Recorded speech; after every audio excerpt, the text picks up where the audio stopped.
అన్నీ ఇలా ముక్కలు ముక్కలు చేస్తున్నావా మమ్ము నువ్వు? ఎందుకలా ముక్కలు చేస్తున్నావు? మళ్ళీ అన్నీ అతికిచ్చాలి నువ్వే. నువ్వు, నేను కాదు, నువ్వే కదా తీస్తున్నావు. అమ్మ నువ్వే కదా తీస్తున్నావు, కాబట్టి నువ్వే అతికించాలి.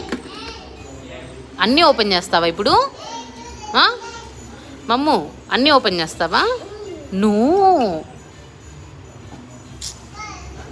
అన్నీ ఓపెన్ చేసి వస్తుంది మమ్మ తల్లి. ఎన్ని ఓపెన్ చేసిందో. డబ్బాలో చూడు నైఫ్స్ ఉన్నాయి. మమ్ము ఏంటిది అది? కివి. వావ్ మమ్మ అదేంటో తెలుసా? ఏంటిది అది? మా అన్నీ చెప్పగానే పలికేస్తుంది. కివి అంట. సూపర్, తీసుకో.